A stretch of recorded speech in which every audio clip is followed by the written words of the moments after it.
Man, poor Angie got absolutely brutalized. Yeah. I mean, I figured that was gonna happen as soon as she gave herself away. But still, though, that was a really good scene. It was. That was. And the song that came in at the end. Great. Great ending Yeah. to the chapter, I thought. But Probably we're one not of the done best yet. chapter endings. Oh, best chapter endings? Yeah, I like. Yeah. I really liked that chapter ending. Out of like all of them so far, I think that's my favorite. But All we're right. not done yet. We have a tea party to go to. I wonder how much of a party it'll actually be. That's a good question. Don't we have like blue truths? Weren't we supposed to? Weren't we supposed to be storing up blues to speak out? Is that's what the blue is, right? Yeah, it was to counter. It was to counter her red. So we were supposed to think of a bunch of 1,000 like theories to fire at her all at once.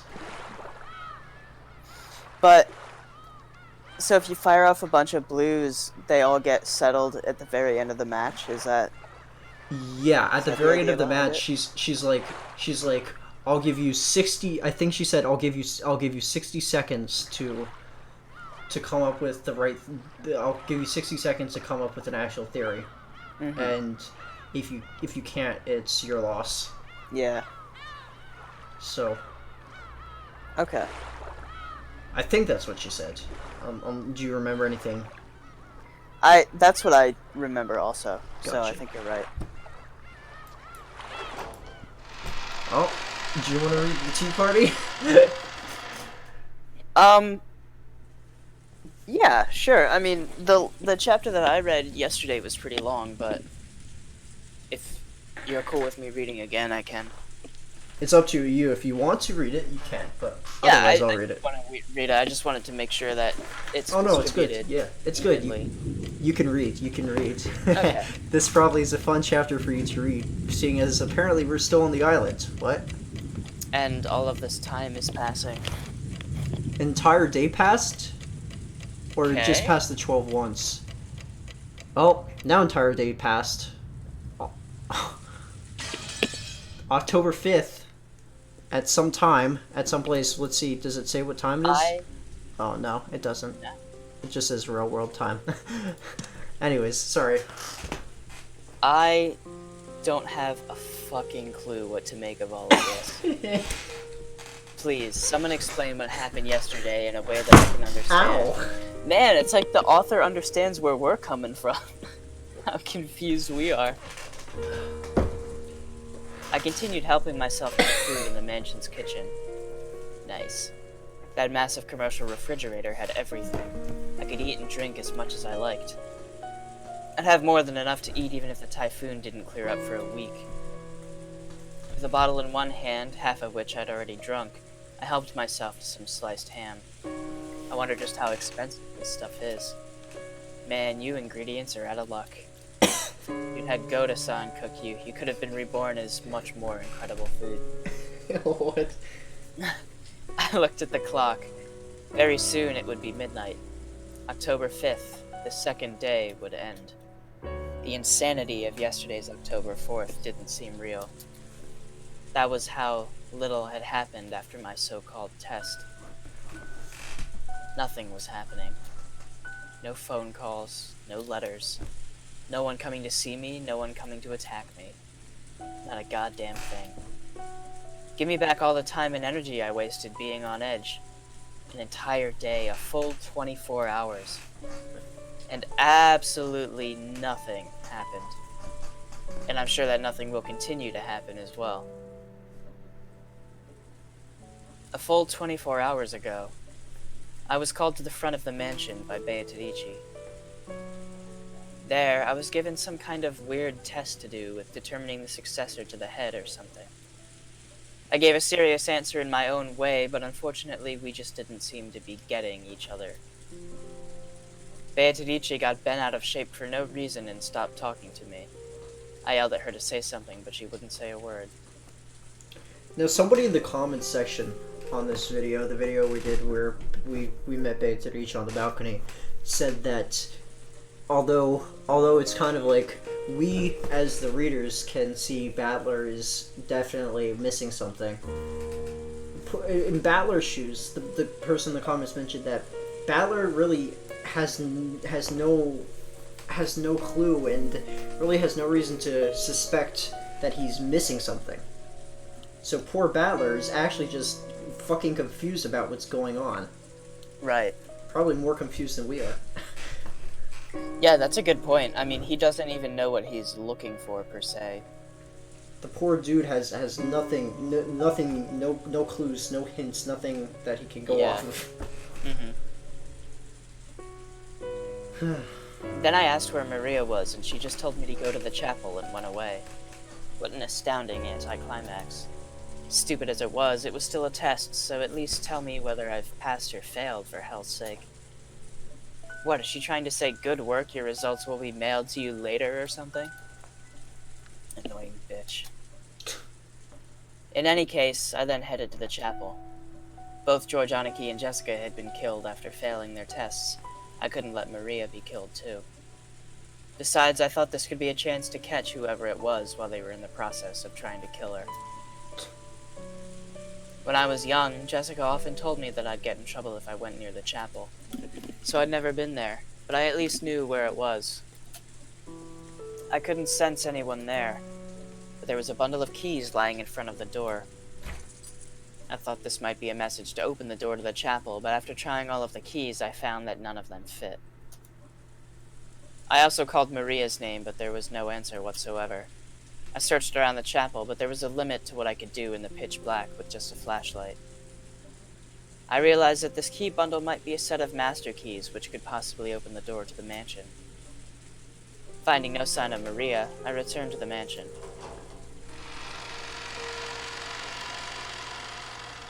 The mansion was wrapped in silence and in a horrible stench. Still, it's pretty amazing how good humans are at adapting. Technically, that smell was still pervading the entire mansion, but I'd grown completely used to it and stopped minding it by this point. It didn't feel like anything more than any old house where someone had burnt some meat.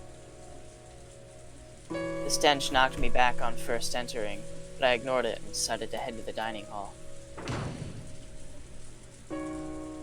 where I found all of those corpses that were in such a sorry state that Goda-san and Kumasawa-san had hesitated to speak of them in any detail. Oh shit! They were the remains of the very first victims, Aunt Nasuhi and the rest. Each of them had half of their head dramatically splattered out, and it was such a gruesome sight that even without knowing a thing about examining corpses, I could pronounce them 100% dead. And on top of that, the remaining half of their faces were left like normal, so it was even easy to identify them. They'd really pulled out all the stops for these corpses.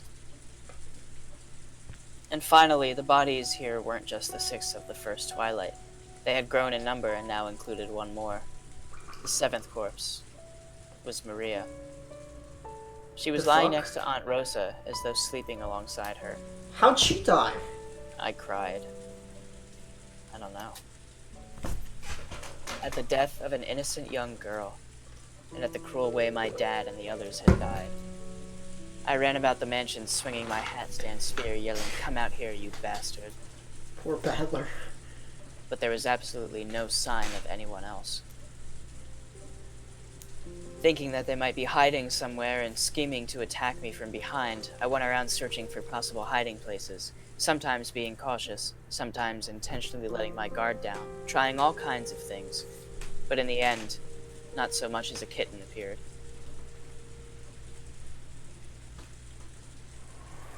Then, morning came. My tension and fatigue mixed together with my drowsiness made for the worst kind of dawn.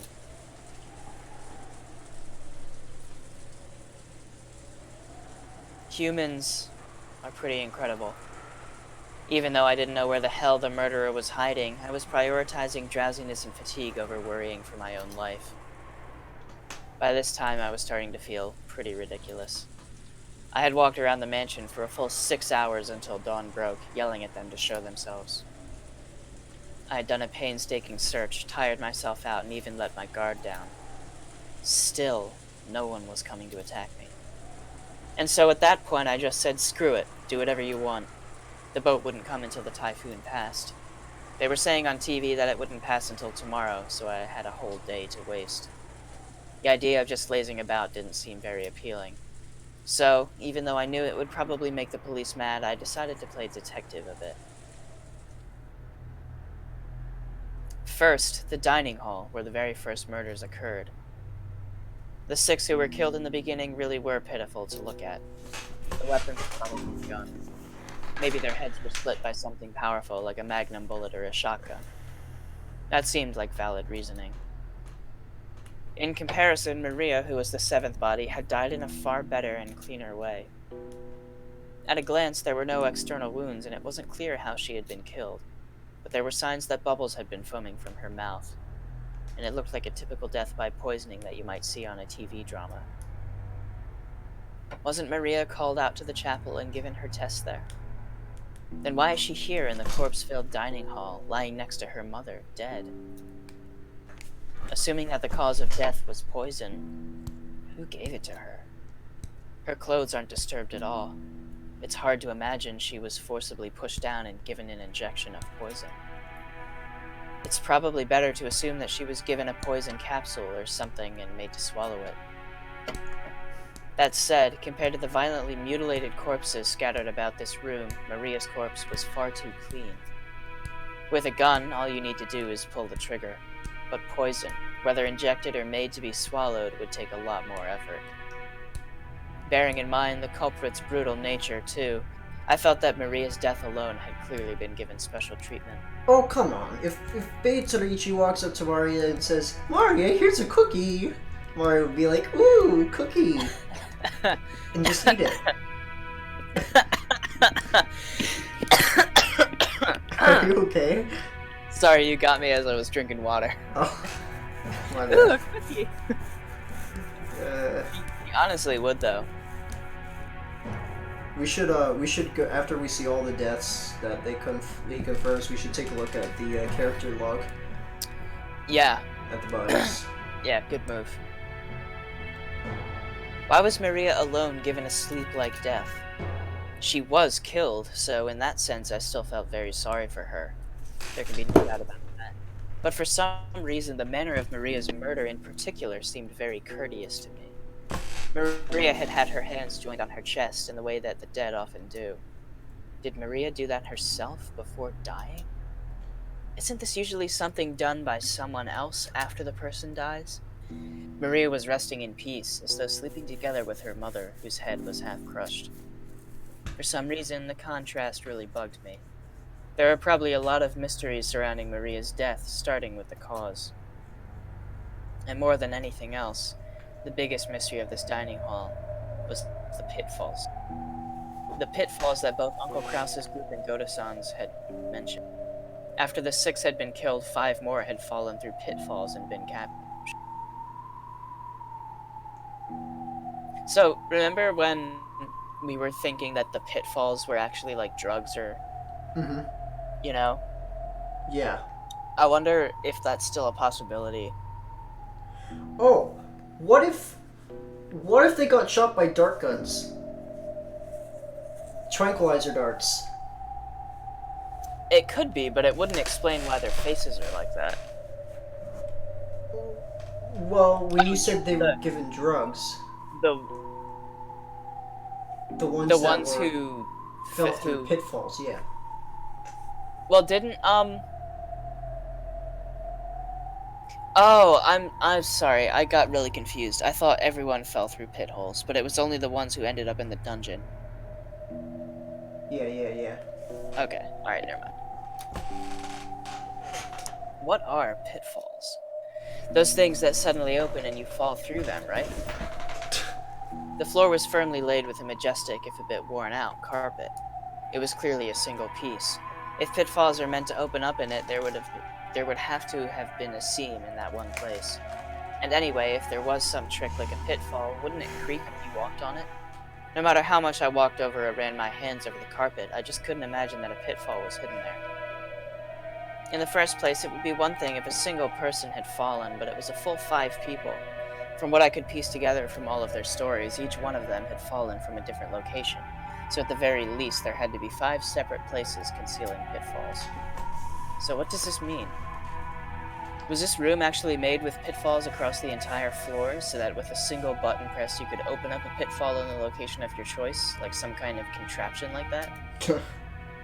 That kind of ridiculous mechanism would be surprising even in a ninja mansion. But even so, if Dad and the rest heard about this, maybe they'd say, I wouldn't put it past Grandfather. You bet he'd do this, he'd make this. In any event, I didn't learn anything more than that from the dining hall. Do the pitfalls not exist? Or do they exist but I just can't find them, amateur that I am? I can't say for sure. Since they claim that the pitfalls were there, I can't ignore the pitfalls even if I can't find them. The next ones to be killed had been Jessica and George Aniki. I'd already discovered George Aniki when I was called out for my test.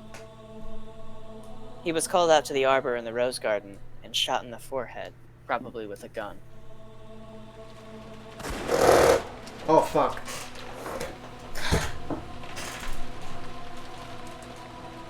As for Jessica, she was called to her own room on the 2nd floor of the mansion. I found the door to her room locked, but that wasn't a problem at all since I had the master keys. And the inside of the room was horrible. But the corpse was nothing I hadn't already familiarized myself with in the dining hall, so I'd built up a bit of an immunity. The phone receiver was dangling off the hook. Was she killed while on the phone with me? Jessica was leaning against the wall right next to it, with half of her head splattered out. As far as I could tell by looking at the scene, it looked as though she had been killed while on the phone. In that case, had the culprit been there before her eyes? I hadn't gotten that impression from Jessica's voice over the phone. I'm pretty sure Jessica said, "They got me." It's probably best to assume that she had already received a fatal wound at the time of the phone call. That's right. She also said this. バトラが来た時には私は頭を半分ぶちまけた Yes, she definitely said that. From what I could tell by looking at Jessica's corpse, there were no wounds on her other than the damage to her head.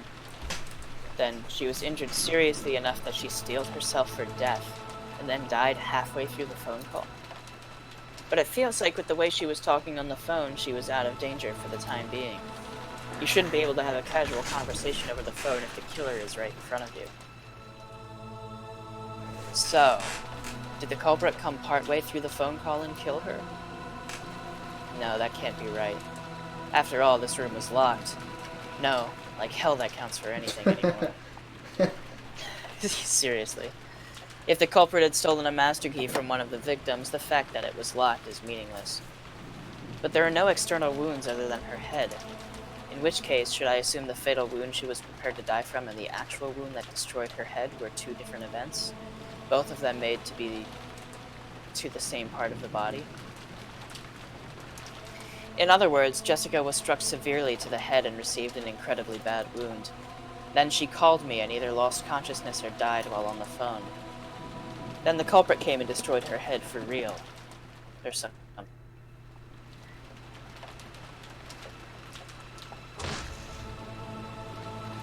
After being called to this room, Jessica was attacked by the culprit and seriously injured.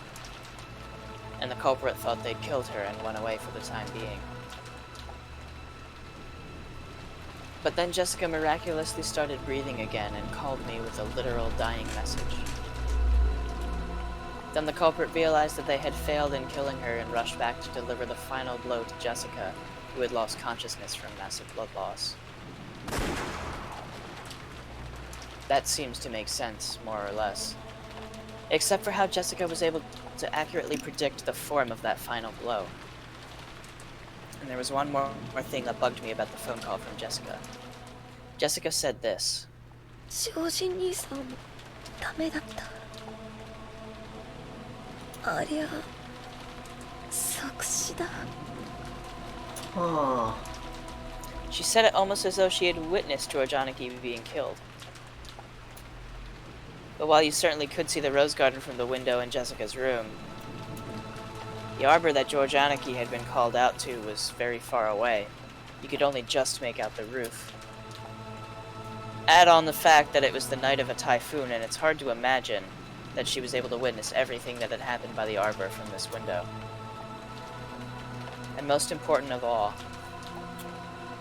Jessica left before George Aniki, so she shouldn't have known that George Aniki's test had taken place by the arbor. How did Jessica know that George Aniki had been killed? What do you think?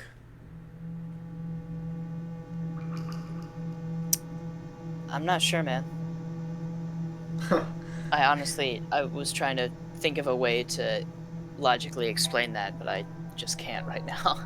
Maybe, well, what I was thinking is, so Jessica was called up to her room, but maybe she saw fighting going on down in the arbor, so she ran back to the arbor because she saw fighting, didn't know what it was, and then saw the culprit killing George, and instantly killed him, and then she Ran back to her fear, out of fear, ran back to her room, but she was being chased by the murderer, right? Who might have shot and grazed her before as she was running away, and that's why she was bleeding at first. Right. And then she lost got her consciousness. after the phone call. Yes, and then she lost consciousness, and then the murderer came up and blew her brains out or whatever. Yeah, I think that's pretty viable right now. That seems the most viable, but the other thing is, like, how did Jessica know how she was going to die? I mean, if she saw it happen to George, then maybe she true. figured it was going to happen to her. Yeah, that would make sense. You're right. Then, in the course of my search of the entire mansion, I found Kirie-san's corpse as well. She was in an old guest room tucked away on the first floor. This was where all of us relatives used to stay before the guest house was built. The situation with Kirie-san was just like Jessica's. She was probably killed during her phone call with me. The receiver was hanging untidily, and Kirie-san was collapsed beside it. But the way she had been killed was very different from Jessica. Her head wasn't smashed. Instead, something like a stake within a cult-like design was buried into her forehead. It was too gruesome for me, so I pulled it out.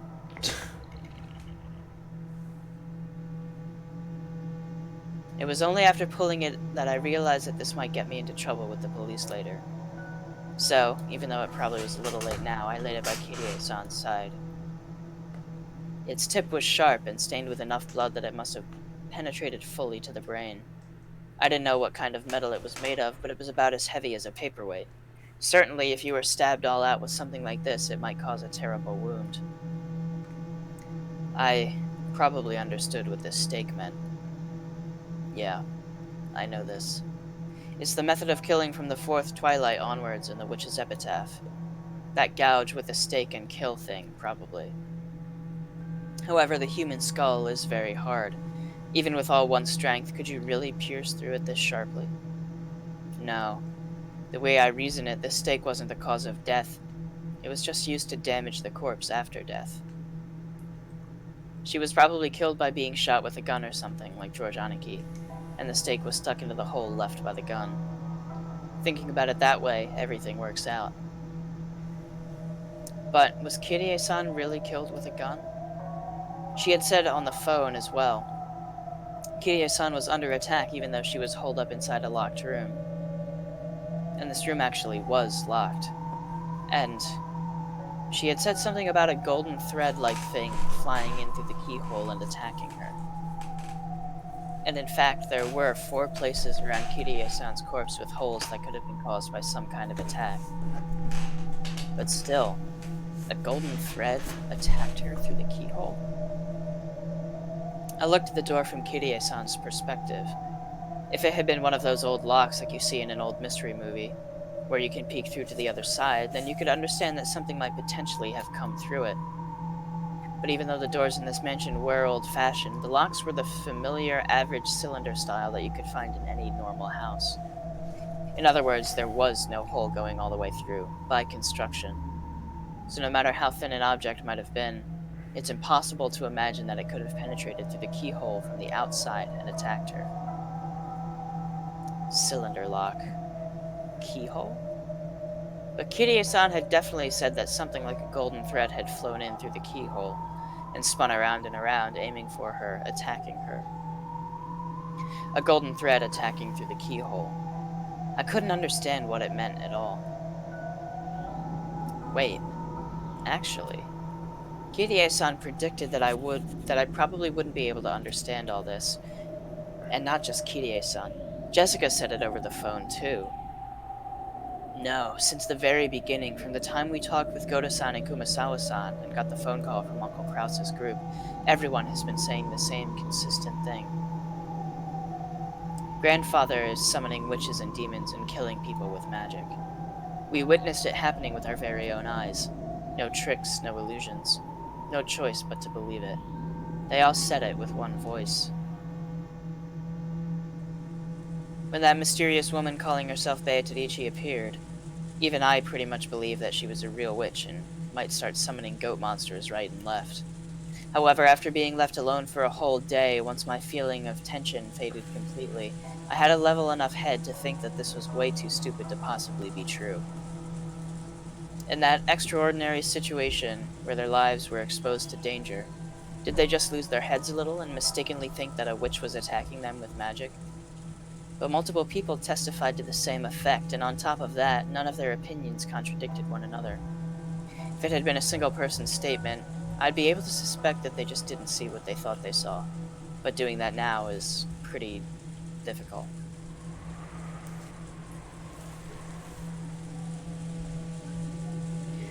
Then, right next to the back door, I found Uncle Krause with his head half destroyed. Even though he'd escaped the dungeon of Kuwadorian, and somehow made it out of the secret underground passage and all the way here, he was killed. Buried into the gruesome cross-section of his half-destroyed head was a stake with an occult design, just like the one that was driven into Kirie-san's forehead. And in this situation, it was very hard to imagine that this stake was the murder weapon. He was killed with a powerful gun like the 6 in the dining hall, and after death, he was struck by a smooth criminal with a stake like Kirie-san. I wonder if the golden threads that Kirie-san spoke of attacked Uncle Krause, too. Does there exist some kind of tool, like an endoscope, which is very thin but can be moved about at will? And that can also attack people? No way. I've never even heard of anything like that. Ridiculous. But even so, if I voiced that suspicion to one of my relatives, perhaps they would say I wouldn't put it past grandfather to make one. Since I can't refute the existence of a golden thread, X, that can be moved at will and attack people, my only options are either to accept this completely incomprehensible weapon, or else to accept that these murders were committed with magic. To find the next corpse, I had to go out through the back door and search around outside of it.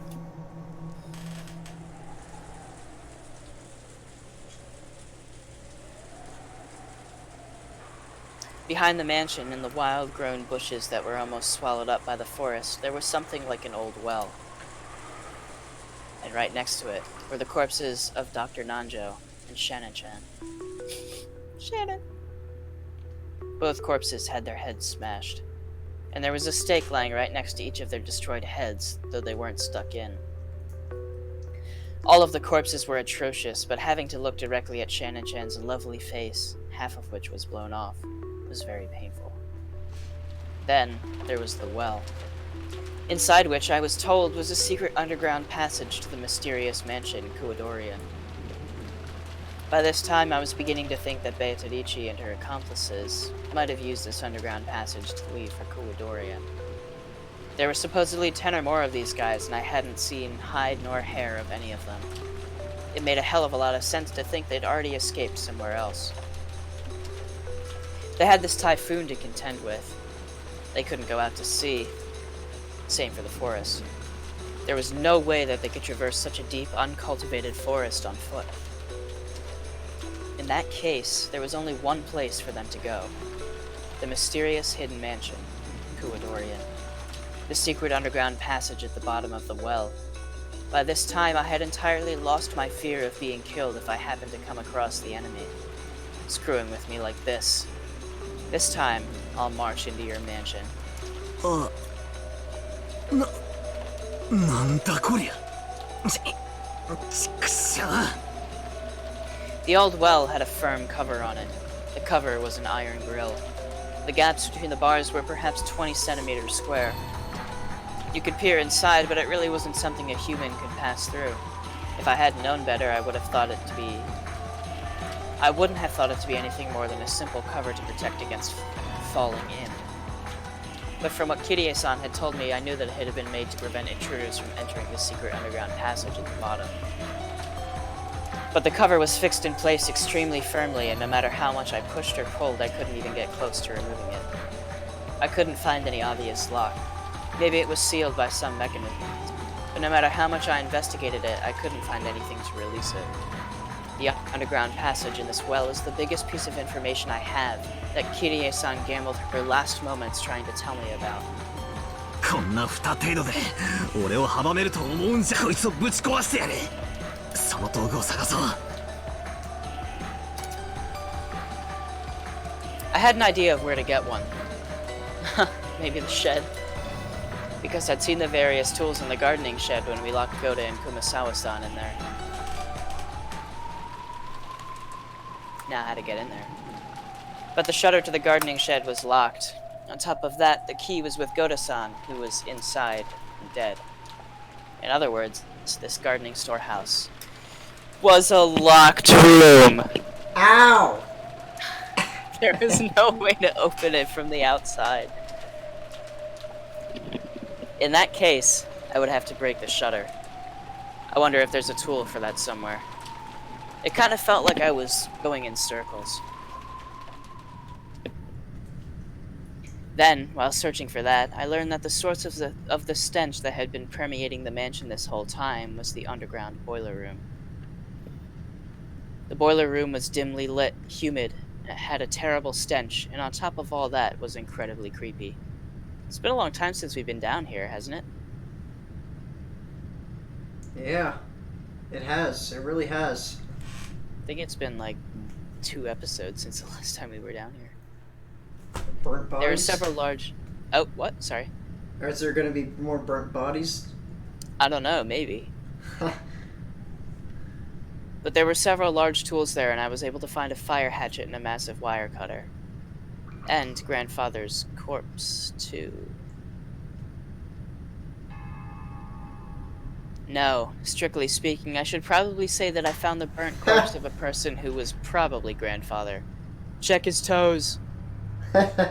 Someone's corpse had been stuffed into the blazing fires of the boiler. However, by coincidence, I was able to notice the number of toes on the corpse. Both feet had 6 toes. Yeah, actually, I might have heard that from Dad at some point long ago. Something about grandfather having polydactyly with extra toes.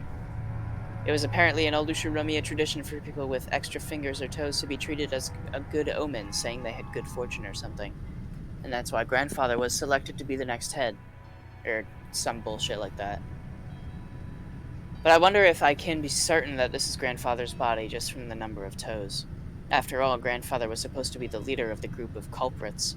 I don't have a clue why he'd be dead and stuffed in a boiler in a place like this. A mysterious corpse, burning and belching out a terrible stench amid the flames. If it really was grandfather, that mean that the leader of the group of culprits wasn't grandfather, but that Beatadici, after all? Grandfather was used because he was convenient and was then thrown away in the end? Unfortunately, it didn't look like I'd be given a chance to hear grandfather's explanation.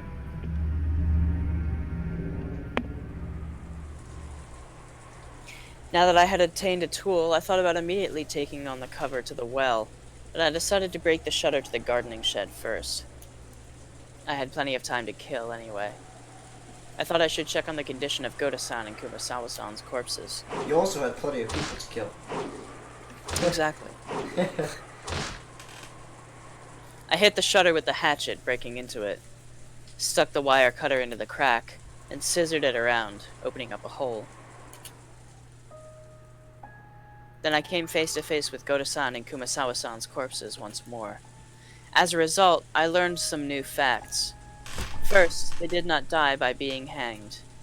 Their feet were solidly on the floor. and both of their foreheads showed signs that they had been shot with a gun. When I thought about what a normal noose was like, the rope seemed considerably on the long side. On top of that, the length was different on each to match the height of each person.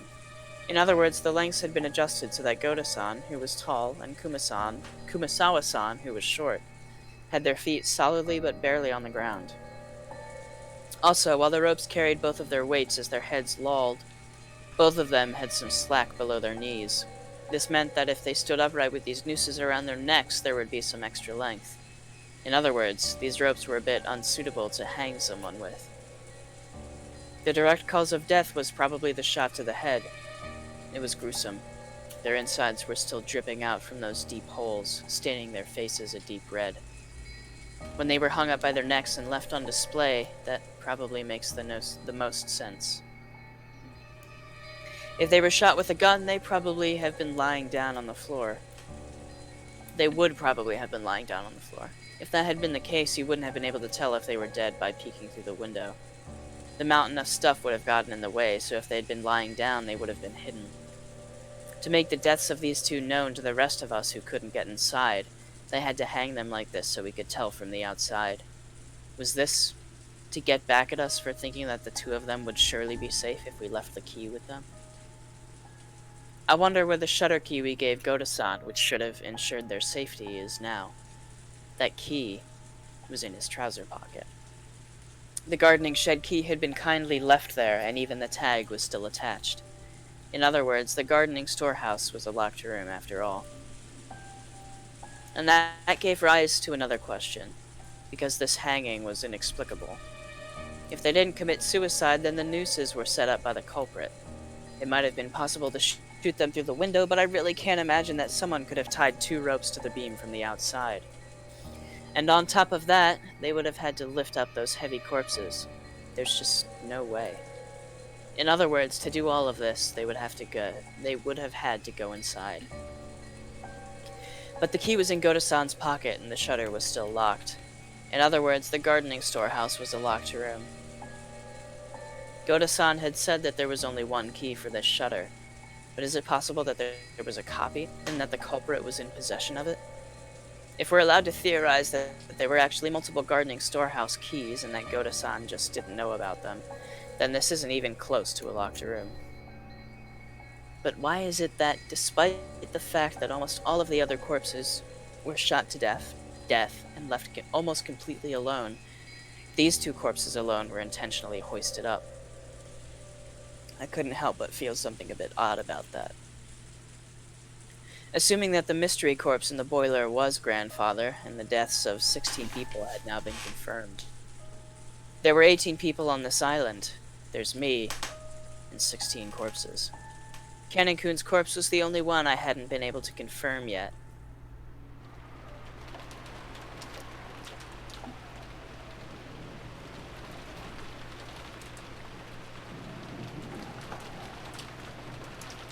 According to Kirie-san, he was killed while climbing out of the well and fell down into it. So with the well closed up like this, it was impossible to check. What do you mean? Oh, never mind. I tried shining a flashlight through the bars down into the darkness in the depths of the well, but it seemed that the jet black darkness had no intention of showing me its innermost depths with this inadequate light. Bullshit! It looked like I'd have to break the bars after all. Using the hatchets and things I'd dragged out of the boiler room and the gardening shed, I tried breaking the cover of the well. Don't think you're gonna break through iron with an axe, dude. A wood axe. But the metal bars were extraordinarily sturdy, and breaking them wasn't easy. I hit them with the hatchet over and over until my hands started feeling weird, and eventually gave up on breaking them. It was impossible. If they were at least wood, I might have been able to break them. But this metal... Yeah, there's no way you can slice through metal bars like butter with a human strength. I can't even begin to understand that story about how Canon-kun cut through the metal bars. She told me that a light like a red laser beam grew out of his arm, and he used it to slice through the metal bars like a knife through butter. Cutting through metal bars like butter? What's with the red laser beam? Does that mean he snuck in a burner or something? and use that to burn through the bars? Still, just what kind of laser could cut through metal bars like butter? It sounds exactly like the kinds of laser beams that showed up in those robot anime I loved as a kid.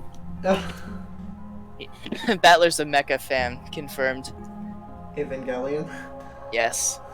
Well, I mean, any mecha. Could be Gundam, too. Yeah. Does stuff like that actually exist? And how did Kennen-kun get that laser beam? As much as I want to ask him, he's already been killed. Plus, even his corpse is now at the bottom of the well beyond this cover. If Kennen-kun managed to slice through those metal bars, I'm sure he could handle this metal cover in a single swing. Okay, so Shannon and Nanjo are killed right outside of that. They were climbing up the ladder to get out of that well, right?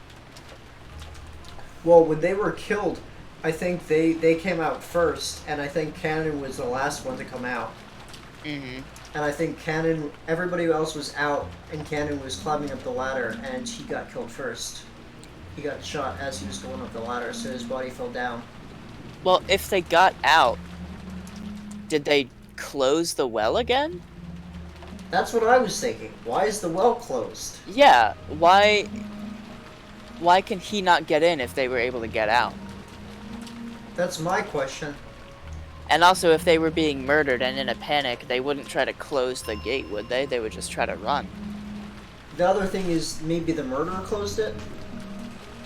Right, that's kind of where Or the this other is taking me right now. The other thing is, maybe they never actually came from the well in the first place. They came from somewhere else, and that was all just an illusion, and the murderer stole Cannon's body and ran off with it. That was, So- what were you gonna say? So, I mean, the way that Kirie described it, I mean, you're saying they actually, sorry, are you saying that they actually, like, were tricked by the visuals? They might have, Like- they were given LSD or something, and were hallucinating the whole. They were hallucinating the whole thing, and when in actuality they were actually above the surface the entire time. And that well is nothing but a well. It doesn't lead to anywhere. They were No just secret tunnel? No, they were just above ground on LSD. Secret tunnel. They all got shot, and the murderer ran off with Cannon's body, or something. That's John's blue truth. Or maybe Everyone is on LSD. Or maybe Cannon's the murderer. Yeah, maybe it is canon. Who knows? It kind of feels like the locked room just now, with Goto-san locked inside the gardening storehouse holding the key. Only one person can open the door, but they're locked inside. If only I had that power of Kennen-kun's, I could do something about this cover myself. Oh? Just who is Kennen-kun? He couldn't really be an inhuman being capable of using a strange power.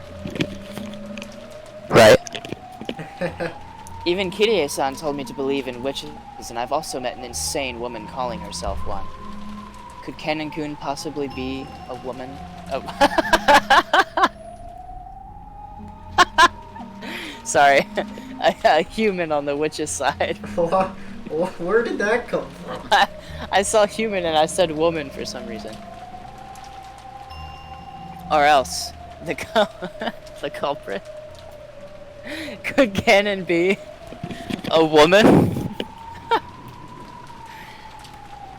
What the heck? Well, I mean, he has a slender body. And he is voiced by a woman, so... Wait, he's voiced by a woman? Oh, yeah. Huh. That's definitely a female Seiyu. Oh, you're right. That is definitely a female Seiyu. I agree. Plot twist, Cannon's a woman. Yeah, I know, right? Am I gonna start treating him like the culprit just because I can't find his corpse? ほう死体がないだけで犯人扱い疑わしきは白だとほざいたのは誰だったよかろうカノンに全ての犯行を押し付けて人間犯人説にされてはかなわぬ。わらわが赤にて保証す。カノンは死亡している。キリエたち5人の中で一番最初に死亡した。 Or つま not. りは9人目の犠牲者というわけだ。 Yeah, I guess so. 死 Well, 体がない there 以 goes 上 that theory. カノン君が死亡しているとは断言できない。わらわが赤でささやいたところで駒であるんだ。そうなの Okay. It did Okay. reach you, right? Interesting.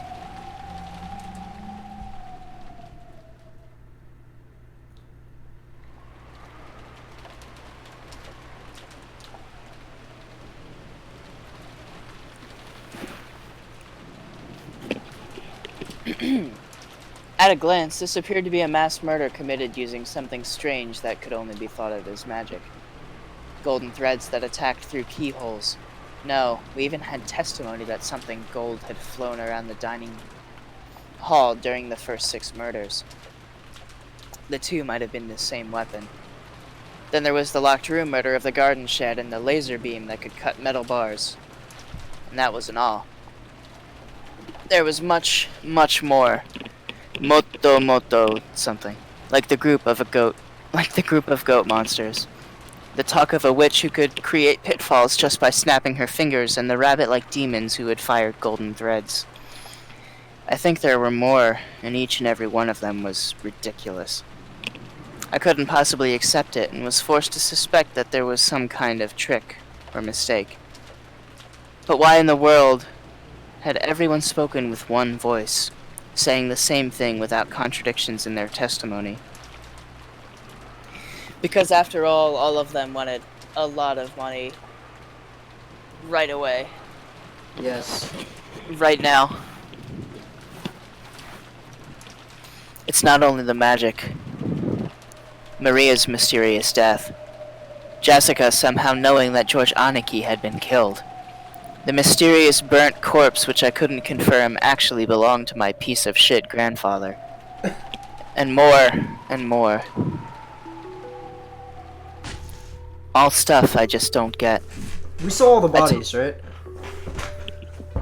We haven't seen cannons, but... Do you want to take a look at the character? Yeah, we can do that. Cool. Alright. Oh, I'll let Yeah. you do the clicking. Discovered...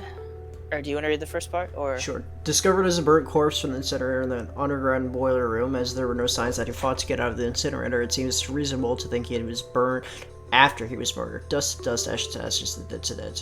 Oh, sorry. That was you. Supposed to read that. My bad. Okay. I have no mouse control right now. Oh, you don't? Oh, fuck. There Do we you go. now? Cool. Yep. Still no? Apparently not. I could see my mouse, but I can't click on anything. Try it again. Now? Maybe? Nothing. Maybe, Why don't you do it? Okay, yeah, I'll click. I don't know what's up. Alright, Ushiromiya Kraus, corpse discovered in the vicinity of the mansion's back entrance. His head was half destroyed. It seems reasonable to think he was murdered with something like a powerful gun. A demon stake was rammed in the destroyed portion of his head. None can escape the Chiester's golden arrows. Ushiromiya Natsui. Corpse discovered in the dining hall.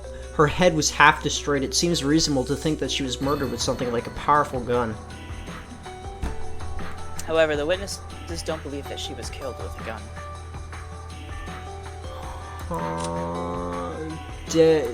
You can tell... You have no idea who this is. This could be a body double, except for the toes. The toes are pretty damning evidence that it's actually Kinzo. This is clearly Kraus. Yeah. This is clearly Natsui. This is clearly Jessica. Corpse discovered in her own room on the second floor of the mansion. Her head was half destroyed. It seems reasonable to think that she was murdered with something like a powerful gun. Destroyed herself with her own strike with George's counterattacking tight barrier. Ushiromiya Eva, corpse discovered in the dining hall. Her head was half destroyed. It seems reasonable to think that she was murdered with something like a powerful gun. However, the witnesses don't believe that she was killed with a gun. Same thing for Hideyoshi. Yeah. Ushiromiya George, corpse discovered by the rose garden arbor. There was a single hole right in the center of his forehead. It seems reasonable to think that he was shot with a gun or something. It was a brand of humiliation, marking his loss to Gap. Ushiromiya Rudolph, corpse discovered in the dining hall, head half destroyed. Yeah. Same with Kyrie. Corpse discovered in the guest room inside the mansion. There was a single hole right in the center of her forehead. It seems reasonable to think she was shot with a gun or something. His demon stake was rammed into her forehead, but it was difficult to imagine that this was the cause of her death. I didn't miss. I missed on purpose to torment her. Yeah. Is that one of the... Yeah, she has her sisters. She has her sisters, yeah. Ushiromiya Battler, the son of Rudolph and his first wife, Azumu, turned against his father 6 years ago when he married a second wife. Immediately after Azumu passed on, he went to live with his grandparents on his mother's side. However, both of these grandparents passed away, and he has now returned to the Ushiromiya family after 6 years. This family conference is a chance for him to renew his friendship with his cousins after his 6-year gap. Nanjo fat fuck. No, Nanjo Teramasa. Damn, dude. Corpse, sorry, Nanjo. You really hate Nanjo. You've always the killer. hated Nanjo. Oh well, but we can see his face. So, corpse discovered behind the mansion. His head was half destroyed. It seems reasonable to think that he was shot with a gun or something. A demon stake was lying next to the body. Ushiromiya Maria, corpse discovered in the dining hall, unable to locate any noticeable external wounds. Battler speculated that it might have been some type of poisoning. The most peaceful method of inviting a person to the Golden Land. That's just weird to see a corpse with no blood on it. Yeah. Runaway, Genji. Corpse discovered in the dining hall. His head was half destroyed. It seems reasonable to think that he was murdered with something like a powerful gun. Yeah. They believe he wasn't killed with a gun. We read that. That's right. Shannon. Corpse discovered behind the mansion. Her head was half destroyed. It seems reasonable to think that she was shot with a gun or something. A demon stake was lying next to the corpse. The witnesses understand one thing at least. It was not the stake that killed her. Cannon the woman. Battler could not discover his corpse. Killing him with magic is all very well, but without a corpse you'll inevitably be a suspect. Truly anti-fantasy. Which is why I guaranteed his death with the red truth. Truly anti-mystery. Look at that body. There's like a gaping hole in him. Yeah, what's going on there? It's like that's creepy, and it's like red. It's like, what the fuck is going on there? Yeah, I'm really not sure. Goda, whose head is completely gone. Corpse discovered in the Rose Garden storehouse. It's hypothesized he was shot in the forehead and then strung up by his neck. They themselves put their necks in the nooses. It was an interesting experience to try on occasion.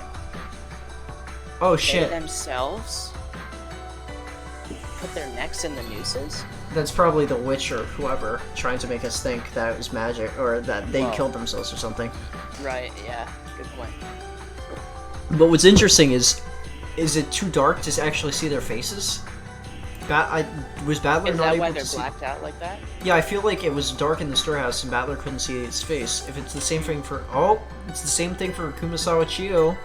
Yeah. Corpse discovered in the Rose Garden storehouse. It's hypothesized she was shot in the forehead, then strung up by her neck. As long as a locked room could be constructed, anything would have sufficed. These two, we cannot see their faces. Yeah. These could be body doubles. Yeah, I mean, it's still in the realm of possibility. But okay, all of these people are dead. Everybody's dead, except for these two. Well, they're definitely. I mean, we think they're dead, but we can't see their face for sure. Battler's the only one alive. Who the fuck is the killer? Battler. I mean, if he's the only one alive, doesn't that automatically make him a suspect? It does make him a suspect, but from what we were hearing from Beitsuichi, was it that he led to his sin or whatever led to this, but Right. Oh, but he's not directly involved, right? But was that ever said in red that he's not directly involved? I don't remember, honestly. Jeez. Who the fuck is... Well- everybody's dead. Everybody's dead Yeah. except for Battler. And these two, I doubt they're body doubles. Well, I It mean, could that's be. how it usually goes, isn't it? I mean, Ava was the only one to survive episode 3. That's true. That's true. Jeez. There's always someone. I tilted the bottle and glugged it down noisily. That's me now. I didn't have a clue what was going on. That's also us now. Not having a clue. Yeah. After dinner last night, we kids were shooed out of the mansion and told to go back to the guest house. And then there was a massacre in the dining hall. Kitty, San, and the rest were dropped through pitfalls and captured. Then Jessica and Georgianiki were called out to a test or whatever and killed. Oh, whoops. もう俺はただの食欲魔人なんだ Did I ぜ accidentally hit something? Yeah, it does, I don't think we missed anything, but do you want to go back and read that? Yeah, just check the log real quick. Alright.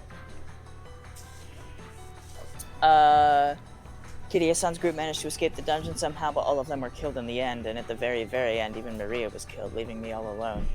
In short, I had done nothing except be locked up in the guest house. During that time, a huge incident had occurred and ended before I knew it.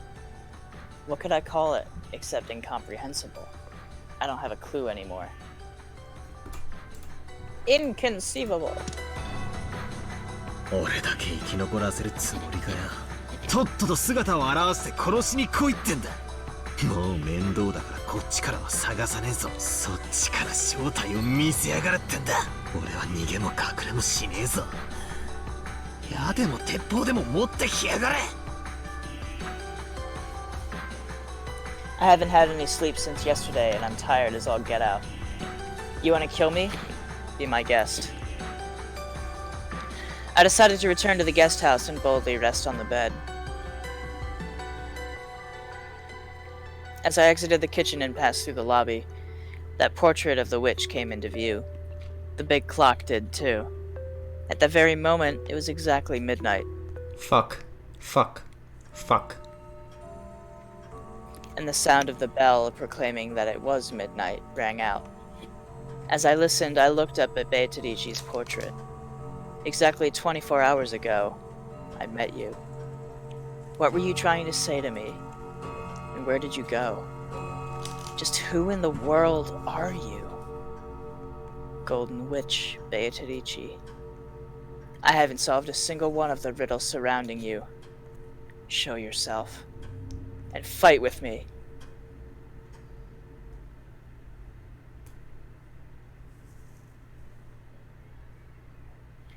Then, the witch showed herself.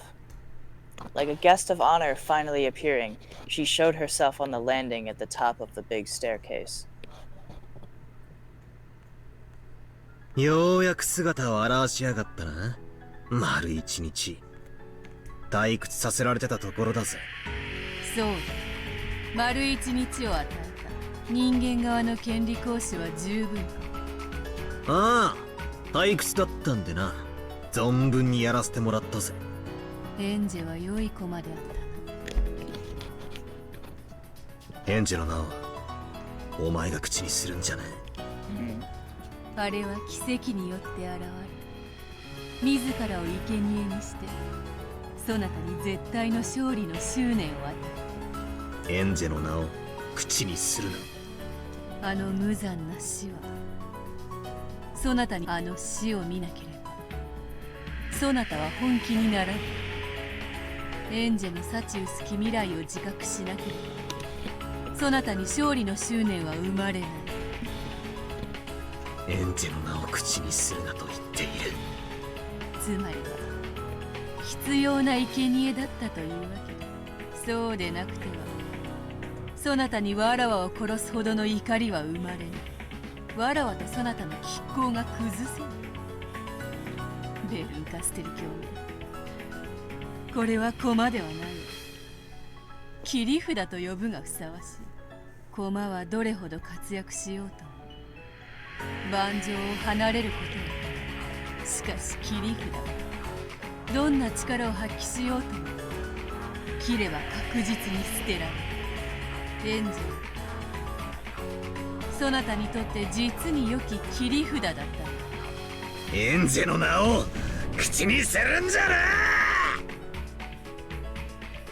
As Battler's outburst of rage, Beato finally stopped talking. 俺はな、こんなところで遊んでる暇はもう一切ねえんだ。引き分けすらもエンジを待たせてる。俺はな、お前を打ち破り家族を連れて家に帰るんだよ。てめえと魔女ごっこで遊んでる暇は1秒たりともありはしない。ならばどうすればよいか分かっているの。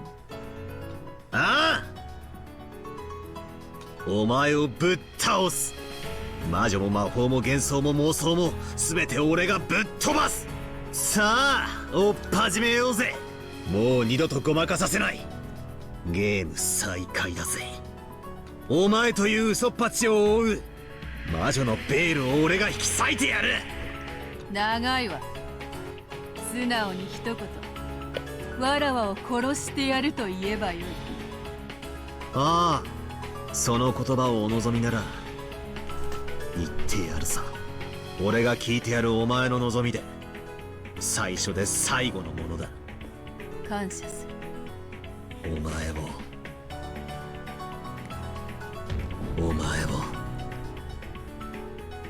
殺す。 Oh shit. Oh, ならば damn. よし、始めようぞバトラー。さあ魔女狩りの時間だ。わらわを追ってみろ、追い詰めてみろ、殺してみろ。わらわはそなたに期待している。妹の最後がそなたに何を与えたのか、それをわらわに見せてみよ。上等だ。